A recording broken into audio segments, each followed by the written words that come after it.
How's it going, everybody? This is John, and in the game I go by Alliance Killer. Today I want to address a question that I am commonly asked.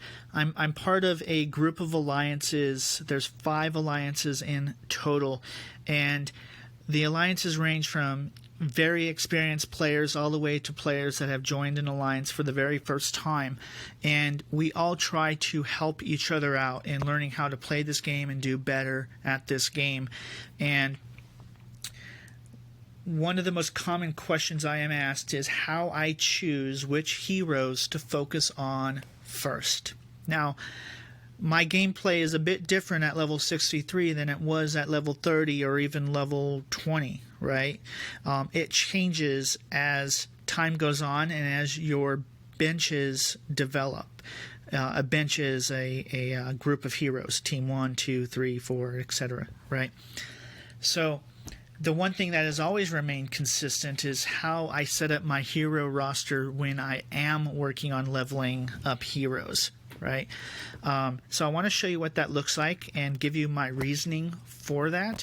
It's not the only way to choose which heroes you focus on, but it is, for me, a strategy that has worked.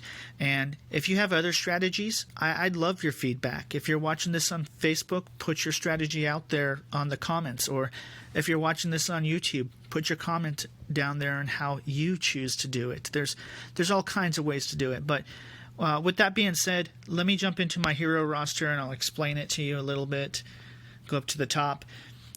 What I do when I'm choosing to focus on leveling is I will build out my first team based on power. It will be a rainbow team, and it will be the most powerful rainbow team I have. So Elk is my strongest green, Richard is my strongest blue, Dom is my strongest purple, and so on and so forth. All right, and then team 2 is going to be my second highest, and team 3 my third highest, and so on and so forth all the way down.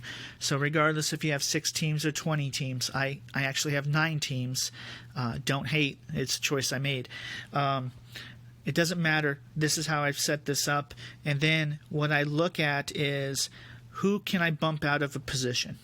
All right, so I would be tickled to replace anybody in my team 1, right? They're the highest powered teams, but the reality is it's going to be really hard to knock them out of that spot. All right, let's look at Richard. He's got a power of 815. You see in this top right corner, and then Mickey on my team 2 is a power of 805.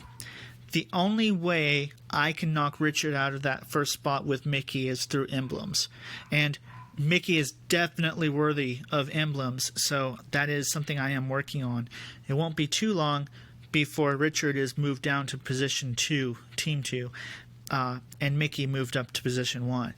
When I focus on my heroes in that way, it makes my first bench even stronger, right? And then as I scroll down, I look at team 2. Is there anybody in team 3 or lower that can eventually knock out a hero on my team 2? And the answer is yes. In team 4, I have June.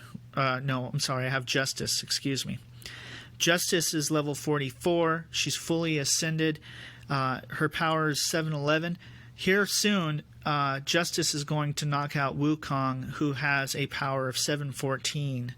And that is my goal, right? This is one I'm actually working on right now. Justice will, probably in the next week, replace Wu in that third team.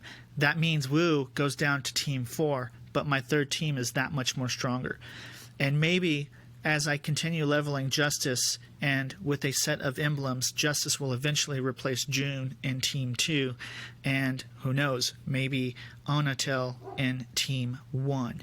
Right, so Justice is one I'm currently actively working on, and also in Team 5, Raph, I'm working on Raph as well.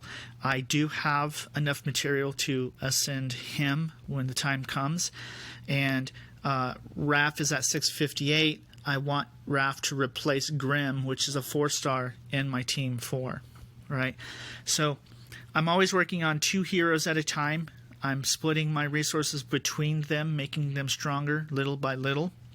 and I typically will go top down. All right. Every so often after an alliance war, if I've had a bad alliance war, I will actually go down to my bottom team, so team 9, and I will start looking at what can I do to improve my bottom benches. So I will focus bottom up, right? So Boril right here on team 9, he has a power in the top right corner of 643. He's 4-star. The question I have is, do I have a blue that can replace him? So right now, not in a team, right below him, my strongest blue is Sonya, but she's already maxed out, and she's also a 4-star. She's actually the same power as Boril. So she's really not going to be someone I'm going to emblem, not right away. I have other priorities, basically my 5-star heroes. So now I'm going to go down to the next one, and I see Nordy. Nordy's 3-star, definitely not going to do it. And as I keep scrolling down, eventually I will get to the fact that I have 2 more Richards. A 5-star Richard can definitely, with enough focus and attention, replace 4-star Boril without emblems. And I also know this. Richard, can also replace Kirill in Team 8, making my 8th team stronger. And honestly, Richard can make it all the way to the top again, right? Eventually, I may have a Richard in the Team 1, Team 2, and Team 3 space, right? And that wouldn't be a bad problem to have, all right? So that's really what I'm focused on. And that's really how I focus in choosing which heroes I choose to level up. Every so often I will deviate. So for example, a fun little project I'm working on right now is the heroes from the Alfheim realm. This is fairly new, I'd say 6 months or so, but if you have multiple heroes from the same realm and you play them in a team, you get bonuses. So I have 2 heroes from the Alfheim realm, and the bonus is all allies are healed by 2, 4, 7% when Alfheim heroes reach low health, right? I have 2, so I should get 4% additional health when I reach low health. So one of my pet projects is to have a full rainbow team from that realm, fully maxed and fully emblemed, and they will be a force to be reckoned with. So anyways, that's my strategy. Again, it may not be your strategy. You may actually have something that's a heck of a lot better than this. This is just how I've done my gameplay. If you want to share what your strategy is, I would love to know, because I'm always learning how to play this game better. Post it out in the comments on Facebook if you're following me on the Facebook page, or if you're watching this on YouTube.